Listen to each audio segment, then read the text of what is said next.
जगामध्ये आज देशाचं जे नाव आहे, आपण प्रत्येक क्षेत्रामध्ये पाहतो की मोदीजींच्या नेतृत्वामध्ये जगभरात प्रत्येक क्षेत्रामध्ये भारताचा डंका पिटला जातो.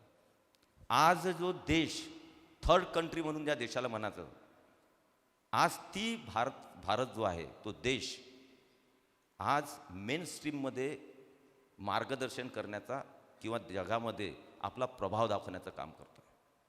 आणि म्हणून जगामध्ये एक शक्ती, महाशक्ती म्हणून आपण उदयास येतो आहे. आणि मोदीजींनी ज्या पद्धतीने व्हिजन ठेवलेलं आहे 2047 2047, मला वाटते की आमच्यातले त्यावेळेस आम्ही त्या कामात इतकं नसू, पण तुमचं वय बघता 18-20च्या दरम्यान, 17, 16, 18, 20 जे तुमचं वय असेल, एज असेल, 2047मध्ये म्हणजे आजच्या 22 इयर्स नंतर तुम्ही खऱ्या अर्थानं एक शक्तिमान असे सर्व शक्ती असलेला विद्यार्थी तुम्ही किंवा नागरिक म्हणून तुम्ही पुढे येणार आहे.